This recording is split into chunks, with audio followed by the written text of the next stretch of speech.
A las 12:43 de la tarde empezamos nuestro recorrido de noticias nacionales y partimos en Cali, donde la policía está buscando a un hombre señalado de asesinar a una niña de 12 años en una ciclovía. Noticias Caracol sigue de cerca la situación de violencia en Cali y en el resto del Valle del Cauca. Vamos con Carlos Gutiérrez. Carlos, ¿quién es el homicida y cómo ocurrieron los hechos? Buenas tardes.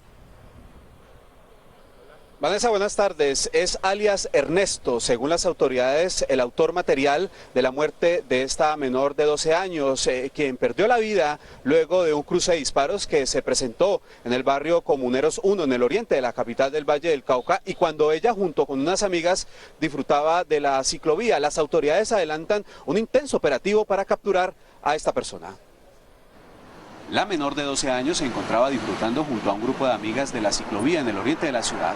Según testigos muy cerca del lugar, se presentó un cruce de disparos, al parecer por un enfrentamiento entre pandillas. Uno de los proyectiles impactó en ella, provocándole la muerte de manera instantánea. Y en el momento de la balacera la niña cayó al suelo. Edilberto Orobio, padre de la víctima, aseguró que constantemente se presentan este tipo de confrontaciones armadas en la zona. Por eso, pidió más presencia de la policía para contrarrestar este fenómeno, al tiempo que exigió que se castigue al responsable. Que haya más seguridad, sí, porque yo, digamos, no sé, tengo que llevar el caso a mi hija hasta donde no más pueda. Por su parte, el general Fabio Alejandro Castañeda, comandante de la policía de Cali, aseguró que se tiene plenamente identificada la persona que habría disparado contra la menor. Alias Ernesto, estamos detrás de la captura de este individuo, un hombre de 20 años, quien habían disparado muy cerca al sector donde quedó herida mortalmente la niña. En el área se adelanta un intenso operativo para ubicar al autor material del crimen.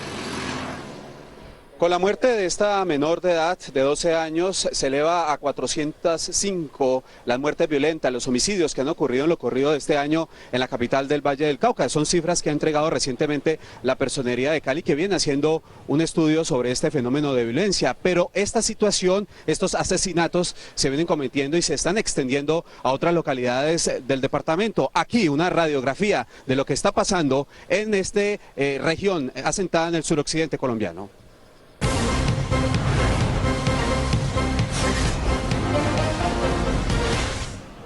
Para evaluar la situación en el Valle basta con recordar algunos de los más recientes hechos. El Charrito Negro, cantante de música popular, tuvo que abandonar el Valle por amenazas de muerte. Delincuentes le exigían 50 millones de pesos. Entre julio y septiembre de 2012, 4 personas fueron asesinadas y desmembradas en Tuluá. Actualmente hay una intervención permanente en esta localidad y un grupo especializado para el norte del Valle. La preocupación principal son los homicidios y la extorsión. Ha habido un aumento en el sector rural, en donde estamos trabajando de la mano con el Ejército Nacional para el cubrimiento total. Hemos tenido reducción en lo que tiene que ver con los homicidios en el casco urbano. 4 municipios del Valle figuran entre las 20 ciudades más violentas del país. Cali, Tuluá, Palmira y Buenaventura, donde el conflicto entre urabeños y la banda de la empresa dejó 55 muertos entre octubre y diciembre de 2012. Estamos hablando de víctimas de desaparición forzada, de violencia contra las mujeres, de reclutamiento de niños, desaparecidos. El Valle del Cauca está en la mira de los violentos, pero también del gobierno nacional, que no lo quiere perder y mantiene su ofensiva en la zona para bajar los índices de violencia. La policía viene haciendo una serie de intervenciones en algunos municipios del Valle del Cauca donde muestran altos índices de homicidios y de la alteración del orden público. Es por eso que en la capital del Valle del Cauca desde hace 3 semanas se adelanta una ofensiva contra la delincuencia, un grupo élite enviado por el Ministerio de Defensa Nacional, integrado por 600 hombres de la policía. Ellos están haciendo acciones e intervenciones, sobre todo en el oriente de la capital vallecaucana. En Cali, Carlos Gutiérrez, Noticias Caracol. Muchas gracias, Carlos. Y no para la crisis de la salud en Bolívar. Custodiado permanece el hospital de Arjona luego de los violentos desórdenes protagonizados por usuarios inconformes. Y en Cartagena, personal médico de 2 importantes centros de salud entraron en paro. Vamos a hablar del tema con Carlos Cataño. ¿Qué está pasando con la salud en Cartagena y Bolívar? Carlos, buenas tardes. Muy buenas tardes, Juan Diego. Lo que está pasando es dramático, es lamentable. Y me estoy refiriendo a los sucesivos ataques violentos contra entes públicos, hospitalarios en el departamento de Bolívar. Y esto lo hacen algunos miembros de la comunidad aquejados por una supuesta desatención en los servicios de salud. El más reciente episodio ocurrió en la población de Arjona, donde por fortuna quedaron grabadas esas imágenes en un video de las cámaras de seguridad y ya las autoridades están judicializando a los supuestos responsables. La violenta incursión incluyó la destrucción de una reja, una báscula, vidrios y cortinas de la sala de urgencia, donde los agresores ingresaron a reclamar atención médica para un paciente herido con arma blanca durante las fiestas de Corraleja. Trasladan de la violencia que viene de allá afuera hacia acá hasta el hospital, queriéndola emprender con todo el personal que labora acá. Las cámaras de seguridad del centro hospitalario permitieron identificar a los causantes de los daños materiales y amenazas de muerte contra médicos, enfermeras y vigilantes. Contra ellos ya está en marcha un proceso de judicialización. Pues ya se iniciaron las investigaciones, ya la SIJIN tiene los videos, hay una persona que se capturó en flagrancia. En prevención de nuevas arremetidas, el hospital local se mantiene bajo vigilancia de la fuerza pública. Contamos con infantería marina, contamos con los policías, tenemos ahorita mismo 3 unidades prestando el servicio acá en la institución. Los trabajadores de los hospitales públicos en Bolívar reclamaron de las autoridades garantías de seguridad, pues en lo que va corrido del año, 5 centros de salud del departamento han sido atacados violentamente. Y para agravar esta situación que de por sí ya es crítica, en la ciudad de Cartagena varios centros de salud entraron en paro. Los médicos están reclamando mejores condiciones salariales, mejores condiciones laborales, incluso algunos insumos para la mejor prestación de los servicios de la salud. Los médicos aseguran que son 5 los entes de salud donde hay total parálisis y solo se estaría prestando los servicios de emergencia crítica. Sin embargo, las autoridades locales están asegurando que ya hay un plan de contingencia y que esa parálisis solamente se está registrando en 2 centros hospitalarios. De los 43 centros de salud que nosotros tenemos distribuidos en toda la parte geográfica del distrito de Cartagena, solamente tenemos dificultades con 2, que son Pozón y Canapote. Bueno, y esta crisis hospitalaria, esta crisis de la salud, tanto en Bolívar como en la ciudad de Cartagena, ocurren en el momento de mayor demanda. Estamos en este momento iniciando la Semana Mayor y aumenta no solo el flujo de residentes, sino de visitantes a esta capital. Por el momento es toda la información. En Cartagena, Carlos Cataño Guarán, Noticias Caracol.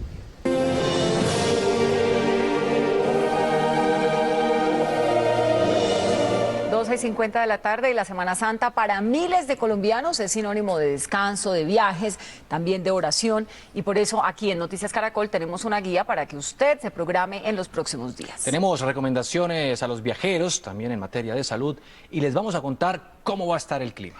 Pero vamos a comenzar por la alimentación, porque en la mesa de muchos de nosotros se va a servir pescado en esta Semana Santa. Por eso las autoridades de salud están en alerta para detectar el tipo de alimento en mal estado. Hay que estar con las pilas puestas, por eso vamos en vivo con Juanita Gómez, quien está en la plaza de mercado de Palo Quemado. Juanita, ¿se ha decomisado mucho pescado en mal estado? Juan Diego, sí, media tonelada de pescado que fue incautado en los últimos operativos realizados por la Secretaría de Salud acá en Bogotá, y es que precisamente en lo que ya va corrido de este año se han realizado cerca de 80 operativos en los que se han encontrado pues de todo tipo de problemas, como malos manejos, mala manipulación en los pescados y también mal uso de la cadena de fríos. Precisamente la intención que nosotros tenemos es que la gente, los consumidores que por esta época se dedican a consumir pescado, pues sepan cómo reconocerlo, cómo darse cuenta que es pescado fresco, y me acompaña Natalia López, ella es una de las vendedoras de acá. ¿Cómo hacemos para reconocer que el pescado es fresco, Natalia? Buenas tardes, primero que todo, claro que sí, un pescado fresco se reconoce primero que todo que tenga los ojos brillantes, que la piel sea consistente, que la galla esté totalmente roja, no lo podemos observar en este. Ya en un pescado más como este, que es un bagre, ya tendrían ver la consistura, que es más durita. Así se reconoce un pescado fresco, básicamente. Muchísimas gracias pues además de esto los operativos se van a extender por cerca de un mes más. Y en cuanto a los precios de los pescados, acá en la plaza de mercado de Palo Quemado, el bagre, la libra cuesta 8.000, el pescado en bagre seco, la libra cuesta 9.000 y la mojarra 3.600, es decir, los precios están bastante estables. Gracias, Juanita. Juanita Gómez con la información del pescado. Y es que vender pescado contaminado es algo que castiga la ley. Mucha atención con esto, porque penas que oscilan entre 5 y 12 años de prisión pueden hacerse las personas que contaminen, distribuyan o vendan alimentos en mal estado. El delito, que es conocido como corrupción de alimentos, también obliga a quien sea encontrado responsable por esta conducta a pagar multas entre 200 y 1.500 salarios. La ley también dice que se harán acreedores a penas y multas similares quienes los distribuyan vencidos o incumpliendo las exigencias técnicas relativas a su composición, estabilidad y eficacia. Y en algunos casos el delito no es excarcelable, dependiendo de la cantidad del alimento y también de eventuales daños para la salud de los consumidores. Además de las medidas que llevan a cabo las autoridades, es necesario que todos también tomemos ciertas precauciones básicas que puedan evitarnos muchos dolores de cabeza. Para conocer más, invitamos a la doctora Fernanda. Doctora Fernanda, buenas tardes. ¿Y cuáles son las recomendaciones? Hola Juan, muy buenas tardes para todos. Pues no solo hay que tener precaución con la compra del pescado, usted también debe tener cuidado a la hora de guardarlo, prepararlo y por supuesto consumirlo, porque en cualquier momento puede contaminarse. Por ejemplo, después de comprar un pescado fresco, por ejemplo, en la plaza, debe llevarse inmediatamente a cocción o al congelador. Si lo compra ya congelado, por ejemplo en el supermercado, se aconseja tenerlo máximo 2 horas a temperatura ambiente y después de preparado hay que consumirlo ahí mismo. Recordemos que estamos hablando de un alimento de alto riesgo. Ojalá prepare las porciones adecuadas para no tener que recalentar por el peligro de intoxicación. Por otro lado, por favor, no olvide el lavado de manos y también las precauciones con los enlatados. Recuerde que la manipulación de los alimentos es fundamental para evitar problemas de salud, por ejemplo a la hora de descongelar el pescado. Solamente descongelarlo una vez y ya debe ser preparado y consumido. Yo si lo compro lo congelo ahí mismo. Lo preparo todo y le echo pues bastante limón. Y si sobra alguna porción luego de haberlo preparado, se debe guardar en la nevera y con ciertas recomendaciones. Siempre hacerlo en recipientes de vidrio o de plástico, no en recipientes metálicos. Y sí, y quitarle todo aquello que se pueda degradar más rápido, como el tomate u otro tipo de aditamentos. No sobra. Tratamos de consumirlo todo enseguida. Es que es muy delicado, sobre todo por los niños. Con los pescados enlatados, sardinas, atún, también hay que tener mucho cuidado. Las personas piensan que porque ya lo compraron en un supermercado no deben revisar, siempre hay que mirar la fecha de vencimiento, el estado de la lata, no debe tener ningún tipo de abolladura. Al abrirlo no debe despedirse ningún olor particular, el color ya sea del agua, del aceite, también debe tener condiciones de transparencia. Parte del estado físico de la lata, por ejemplo, si está abombada, no debe llevarse el producto. Si no va a usar todo el contenido, no deje el sobrante dentro de la lata. Páselo a un recipiente de vidrio o plástico, llévelo a la nevera y consúmalo en el menor tiempo posible. A pesar de todas estas recomendaciones, de todas formas, usted debe estar alerta a las señales de alarma de una intoxicación. Los síntomas pueden tardar desde 30 minutos hasta días e incluso semanas, aunque lo usual, por favor recuérdenlo, es que se den de 2 a 5 horas después de haber consumido el alimento. Entonces, aparecen síntomas como cólicos, puede haber también náuseas, vómitos, diarrea. Ante estos síntomas es clave buscar ayuda médica. No espere, así se va a evitar muchas complicaciones como la deshidratación, que puede llegar a ser muy grave. Su médico seguramente le va a recomendar que aumente el consumo de líquidos, idealmente sueros de rehidratación. También jugos que ayudan a controlar la diarrea, como el de guayaba. Cambios en la alimentación, como consumir pequeñas porciones sin grasa ni condimentos. Y por favor, evite la automedicación, en especial, por ejemplo, de antidiarreicos. Por último, recuerden que los niños, personas mayores y embarazadas son más vulnerables y requieren atención mucho más rápida. Nos vemos más adelante. Doctora, muchas gracias por sus recomendaciones y seguimos también con más información para esta Semana Santa en el país. Tenemos reportes en vivo desde Barranquilla, Bogotá y Medellín.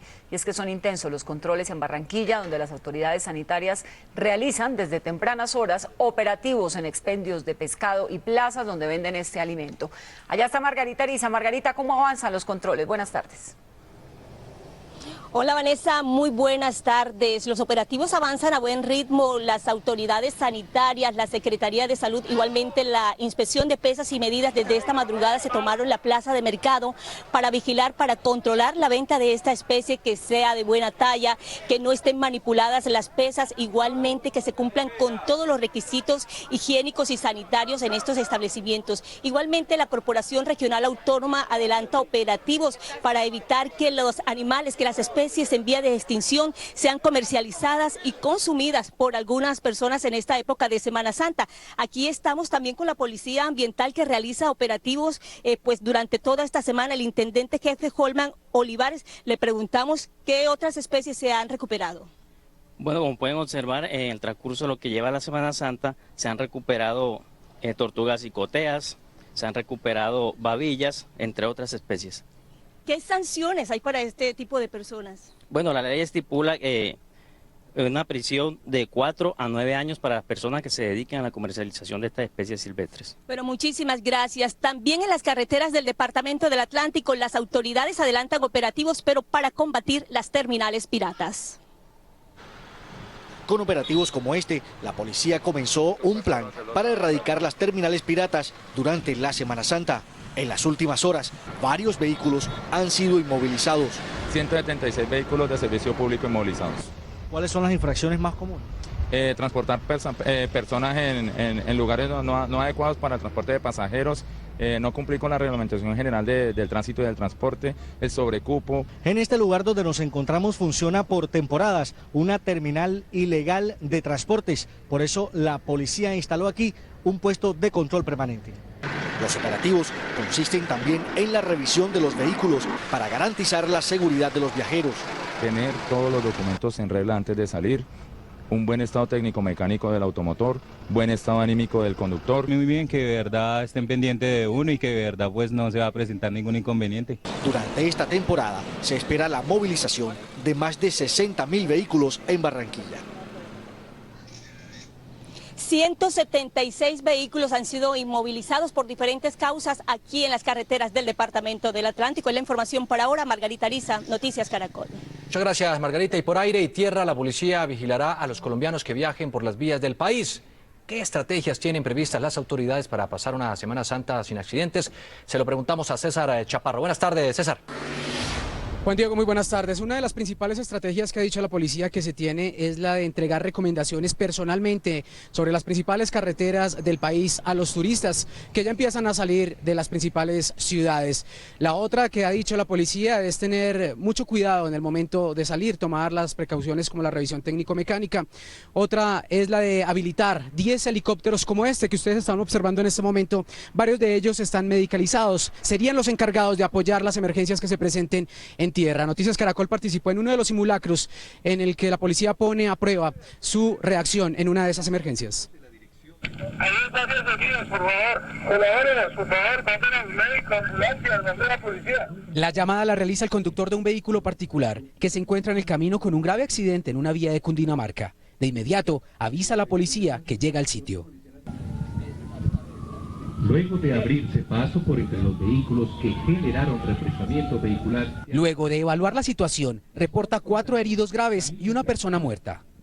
Por favor, requerimos apoyo aéreo para evacuación aeromédica, 55. La víctima con más lesiones es trasladada en un helicóptero a un hospital cercano.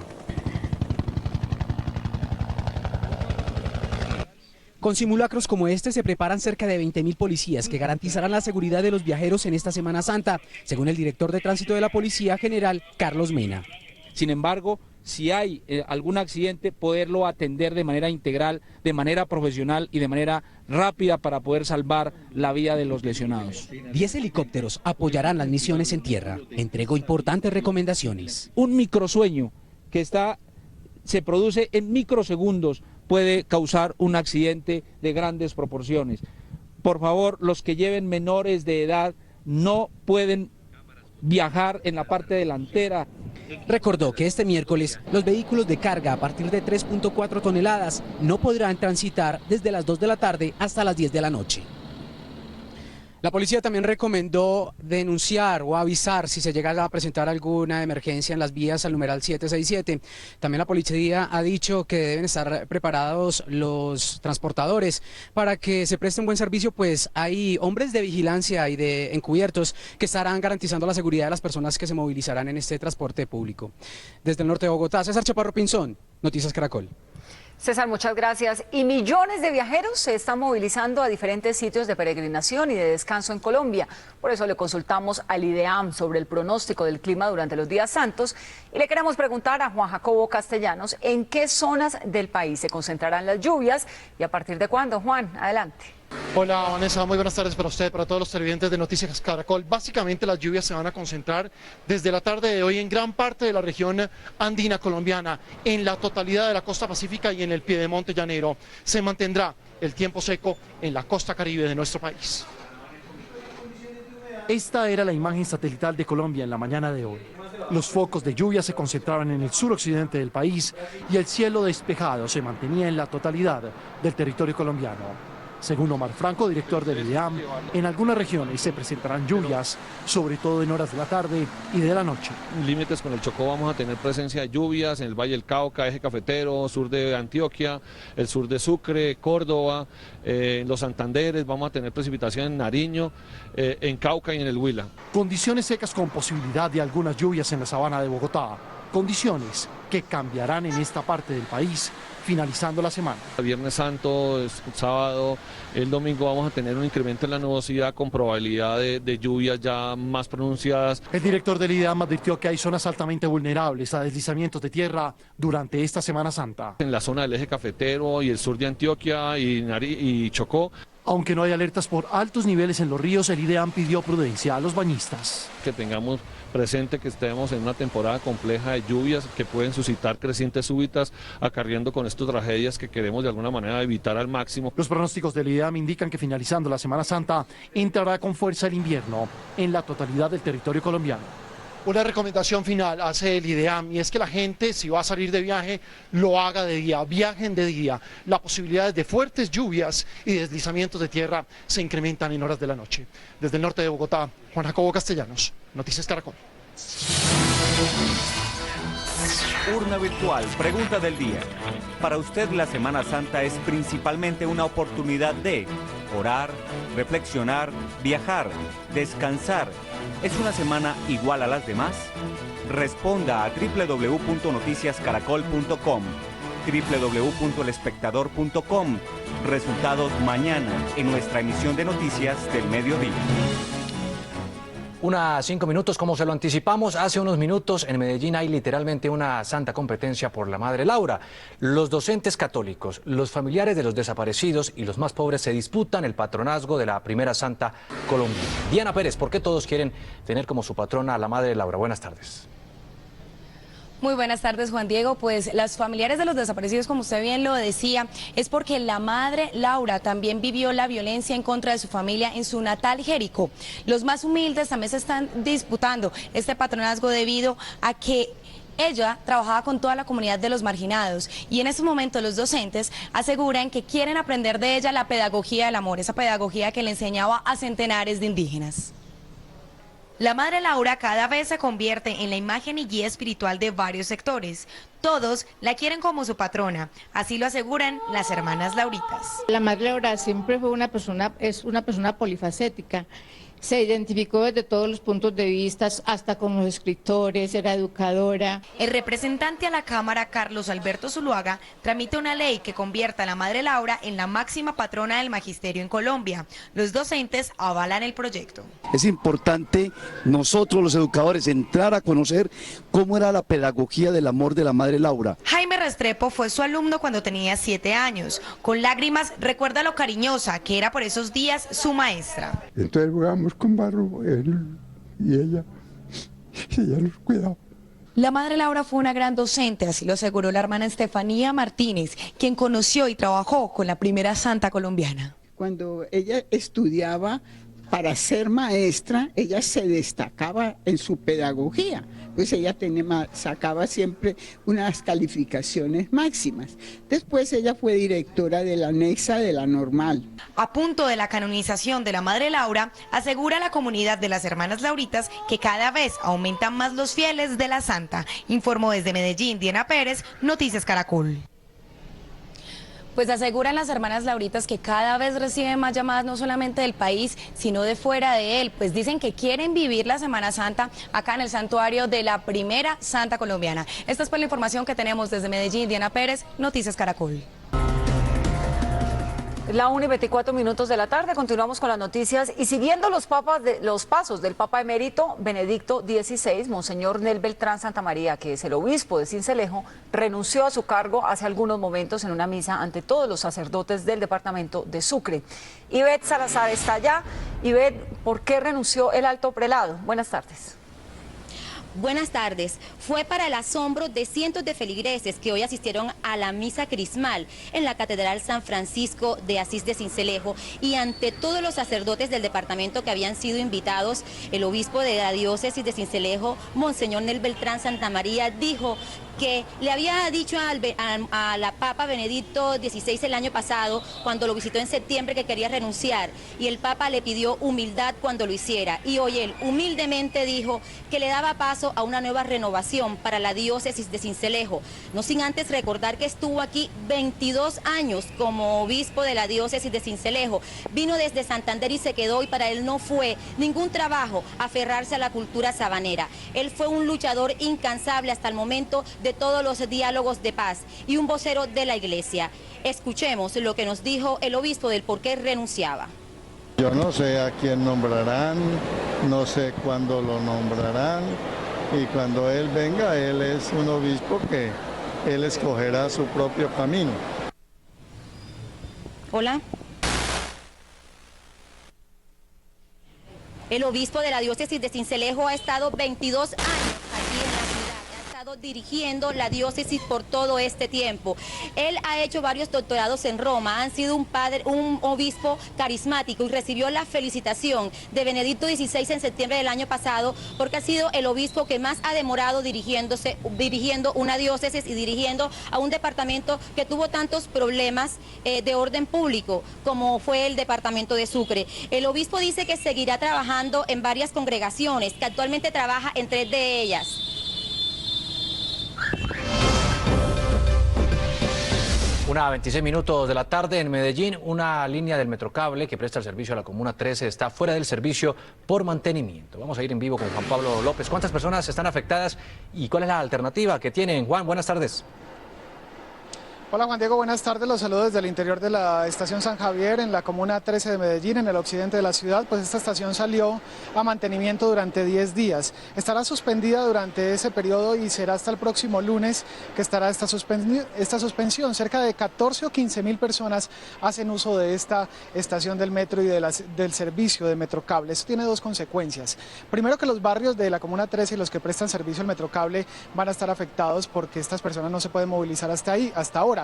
Y segunda consecuencia es porque los turistas que querían conocer este cable, obviamente en Semana Santa, pues tendrán que hacer uso del otro cable que queda en el oriente de la ciudad, es la línea K y el cable Arví. Para esto hay todo un plan de movilización.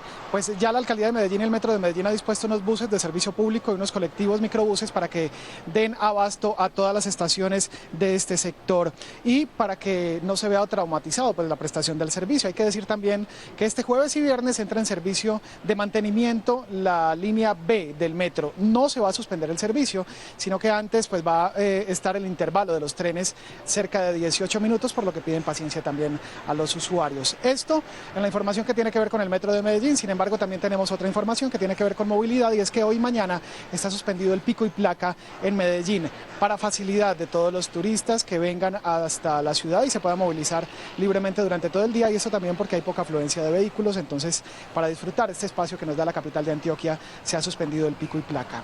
Es la información de movilidad que tenemos desde la capital de Antioquia, en el occidente de Medellín. Juan Pablo López, Noticias Caracol. 1:44 de la tarde, los exmandatarios Andrés Pastrana y Álvaro Uribe enfilaron críticas contra el presidente Juan Manuel Santos y varios de sus colaboradores por el proceso de paz y la utilización del plan de vivienda, según ellos, con tintes políticos. Luis Eduardo Maldonado nos tiene los detalles de esta noticia desde la Casa de Nariño. ¿En qué coinciden los expresidentes? Luis Eduardo, buenas tardes. Buenas tardes. En varias cosas, mire. Ya se había registrado un round, un enfrentamiento entre los dos expresidentes y el gobierno del presidente Santos. El primer round apenas hace unos días cuando Andrés Pastrana renunció a la Comisión Asesora de Relaciones Exteriores. En esos mismos días, Álvaro Uribe atacó duramente el proceso de paz. El segundo round se presenta hoy, el escenario Blue Radio. En una esquina, los dos expresidentes y en la otra esquina, para quienes iban los ataques, el gobierno del presidente Juan Manuel Santos. La polémica creció el fin de semana cuando el ministro del Interior, Fernando Carrillo, criticó al expresidente Pastrana, quien dijo que Juan Manuel Santos no había recibido el mandato de paz. Es lamentable que el expresidente Pastrana vaya a terminar alineado con la extrema derecha de este país y con ese sector guerrerista que está combatiendo el proceso de paz. Hoy en Blue Radio, el expresidente Pastrana le respondió: yo no entro en controversias con el camarero de Pablo Escobar. El ministro Carrillo, que ha sido condenado, Felipe, como usted sabe, por la Procuraduría y sancionado por la Procuraduría General de la Nación. Es decir, uno entrar en controversias con este personaje, creo que no lo voy a hacer. Desde otra esquina, también atacó el expresidente Álvaro Uribe. Además de criticar el proceso de paz, cuestionó al ministro Germán Vargas Lleras. El presidente Santos echó a Miguel Peñalosa por una investigación y a por investigación de paramilitarismo, dada su amistad y su compinchería, lo mantuvo en la cartera ministerial con una chequera de 4 billones para que hiciera una campaña presidencial. Pastrana arreció también en sus críticas contra el ex embajador Gabriel Silva. Recordó cómo lo llamaban en su gobierno. A ver, es que yo me recuerdo cuando el embajador Silva estaba en mi gobierno, había un cuento que decían que el problema del doctor Silva es que es una mula que se cree Juan Valdés, ¿no? Eso era lo que decía, me recuerdo yo cuando estaba en mi gobierno, ¿no? El ministro Germán Vargas hizo saber que por el momento no responderá a los ataques. Tampoco se pronunció Gabriel Silva, quien está fuera del país. Hemos hablado con personas cercanas al gobierno nacional y ellos tienen esta teoría. Andrés Pastrana está indignado con el gobierno nacional por dos razones. La primera, porque fue nombrada Mónica de Greiff en la Cámara de Comercio. Según esta fuente, el expresidente Pastrana considera que es una cuota del expresidente Samper. Y la segunda, porque en la Comisión Asesora de Relaciones Exteriores, ustedes recuerdan, el vocero fue el expresidente Samper. Tampoco le habría gustado al expresidente Pastrana, dice la fuente consultada por Noticias Caracol. Y ha señalado además que el gobierno o el presidente directamente no va a responder estas críticas. Ellos señalan que tiene dos caminos. Una, responder las críticas, y dos, dedicarse a gobernar. Van a optar por la segunda y aseguran que antes del mes de diciembre habrá paz para Colombia.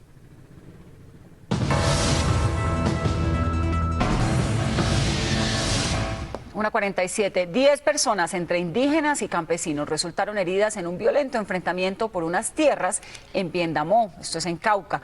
El alcalde de la población pidió al gobierno nacional que intervenga para solucionar el conflicto.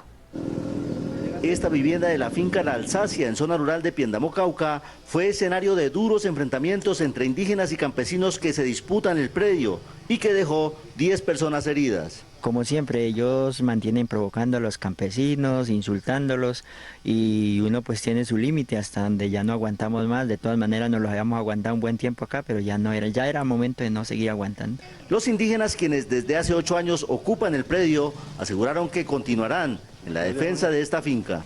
Nosotros pues consideramos que ese territorio hay que defenderlo porque ya tenemos posesión hace 8 años. Y para nosotros pues sería fatal salir de ahí. Wilson Rodallega, alcalde del municipio, pidió la intervención del gobierno nacional para solucionar el conflicto. Es una propiedad privada de la cual no se sabe cuál es el dueño, parece que tiene varios embargos. Y la finca no tiene en este momento, ni está encorada, como lo llaman ellos. Los heridos que dejó el enfrentamiento entre estas dos comunidades fueron remitidos a centros asistenciales de Popayán, donde según el parte médico se encuentran fuera de peligro. En zona rural de Piendamó, Cauca, Freddy Calvache, Noticias Caracol. 2:10 de la tarde, otro golpe a las mafias del Bronx. Las autoridades decomisaron más de 30.000 dosis de bazuco y otras de cocaína que pertenecían a Gancho Mosco, una de las bandas que operan en ese sector de Bogotá. Las papeletas marcadas con el nombre de Gancho Mosco estaban listas para ser comercializadas en las localidades de Mártires y Santa Fe en el centro de Bogotá. Fueron halladas en un edificio del Bronx. Y en este caso es el sistema de correo en donde ellos dejan la sustancia en un lugar escondido. Esto estaba entre una caleta, entre pared y pared.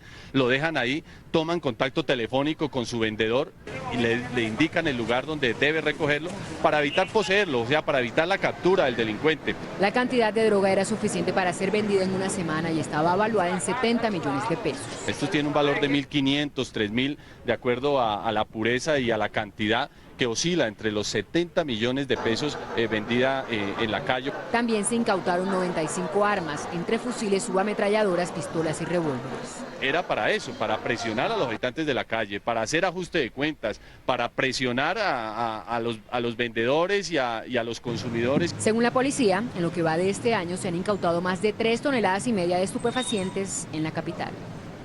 2:10 de la tarde, regresamos a Cali con Carlos Gutiérrez. Carlos, ¿qué es lo último sobre el crimen de una niña de 12 años que paseaba en la ciclovía? Vanessa, pues que la policía adelanta un intenso operativo en el oriente de la capital del Valle del Cauca, en el barrio Comuneros 1, donde se presentó el incidente tras la búsqueda de alias Ernesto, señalado de haber disparado en medio de una balacera y causarle la muerte a esta menor de 12 años. Mientras tanto, los familiares de la víctima exigen que se haga justicia. En Cali, Carlos Gutiérrez, Noticias Caracol. Gracias, Carlos. De Cali vamos a Medellín, donde sigue la disputa de varios grupos por el patronazgo de la Madre Laura. ¿Quiénes llevan la delantera en esta santa competencia? Se lo preguntamos a Diana. Diana, adelante.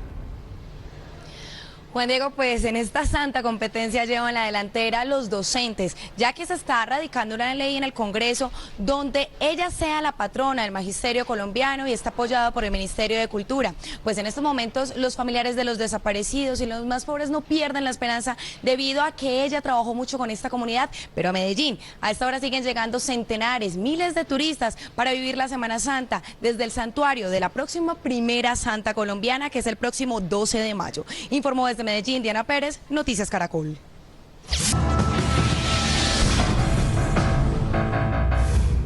2:18 y en la última entrega sobre el estado del agua en Colombia, Dora Glotman nos lleva por debajo de la superficie frente a las Islas del Rosario, donde el deterioro de los corrales es la evidencia de un grave problema ambiental. Este es un informe especial. Como un cementerio de corales, así lucen gran parte de los arrecifes del Parque Nacional Natural Corales de Rosario y de San Bernardo. Sufren y mueren en silencio. Su única voz es la de los expertos como Jaime Rojas, director científico del Oceanario, quien ha sido testigo de su deterioro. Más del 80% de los corales han muerto a causa de los sedimentos provenientes del canal del dique. Fallecen mayormente porque hasta aquí llega el agua del río Magdalena, impulsada por el caudal del canal del dique que desemboca en las bahías de Cartagena y Barbacoas. Con los sedimentos que tienen suspensión los ahoga los pólipos. También estos sedimentos enturbian el agua y hacen que la acción de la luz que es necesaria para los corales no penetre en el fondo marino esta luz y no pueden hacer la acción de fotosíntesis. La salinidad de esta agua debe de ser de 35, sin embargo ha llegado a 9, sobre todo en épocas invernales, donde el caudal del canal del dique es tan poderoso que llega hasta aquí, al Parque Nacional Natural Corales del Rosario. Bucear en los corales de Rosario ya no es como era antes. A la baja salinidad y sedimentación se suma un aumento en la temperatura del agua a raíz del cambio climático. Este es el hogar de miles de peces y de otros animales marinos cuyo hábitat lentamente desaparece. Para el capitán Carlos Andrés Martínez Ledesma, jefe del área protegida del Parque Nacional, la urgencia es ecológica y económica. Toda la industria del turismo se ve afectada si los corales desaparecen. Y en el caso de las poblaciones pesqueras, porque los corales actúan como salacuna de especies de peces que pueden darle su sustento económico. El gobierno de Juan Manuel Santos creó el Fondo de Adaptación, que se encargará de construir una obra de ingeniería que controle el caudal del canal del dique para evitar sedimentación, inundaciones y para que disminuya la cantidad de agua dulce que llega a las Islas del Rosario. José Yunis de The Nature Conservancy espera que el medio ambiente sea una prioridad cuando se defina qué construirá el Fondo de Adaptación en los próximos 2 años. ¿Qué es más importante para Cartagena? mantener la industria turística, mantener su puerto, etcétera, o mantener una navegación que realmente no nos ha dado los recursos que requiere la ciudad. Y mantiene la esperanza de que de la mano de la ciencia algunos de los arrecifes puedan recuperarse. Si en algo es la naturaleza, es agradecida. Nosotros no, pero ella sí. Una forma de ser agradecidos cuidando el agua, no solamente en las ciudades, también en las quebradas, los ríos y los canales que desembocan en el mar. 2:21 minutos de la tarde, hoy es el Día Mundial de la Epilepsia. Y esta es una enfermedad que en nuestro país afecta a cerca de 1 millón de personas de todas las edades. La información la tiene la doctora Fernanda. Hola, los saludo nuevamente. Estamos hablando de un trastorno neurológico crónico, es decir, con el que los pacientes deben aprender a vivir. En la mayoría de los casos no se conoce la causa, aunque puede haber una alteración genética de base, en otros la explicación puede estar en daños cerebrales a la hora de nacer o producto de accidentes o de tumores. Lo importante es que es una enfermedad que se puede controlar para que los pacientes lleven una vida normal. De un momento a otro, la vida de esta joven de 26 años tomó un giro inesperado. Todo empezó un día entrando a mi casa, yo con mis padres, cuando de un momento a otro me caí, empecé a convulsionar. Cuando desperté en sí estaba en urgencias en un hospital. Durante 2 años y medio, ella y su familia pasaron por consultas, exámenes y tratamientos sin encontrar una solución definitiva.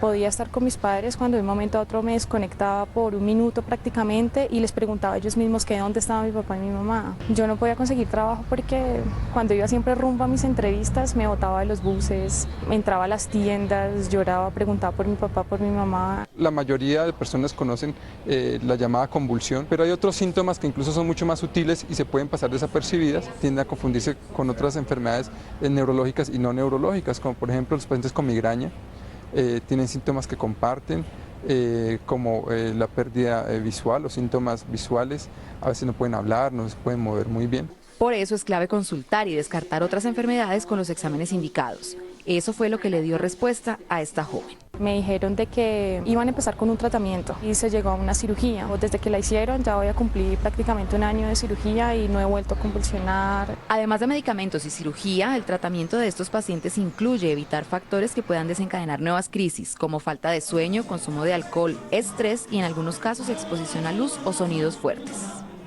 Y una vez diagnosticado, es clave que los familiares sepan actuar frente a una crisis convulsiva, porque no hay que caer en falsas creencias como darles algo de beber o meterles objetos a la boca. Esto los puede poner en un mayor riesgo. Tampoco se van a tragar la lengua. La clave es guardar la calma, pedir ayuda y garantizar que no se van a lastimar. Termina la información de salud. Feliz tarde. Feliz tarde, doctora. Al llegar a Usiacurí Atlántico hay un monumento que denota la actividad de su gente, una araña.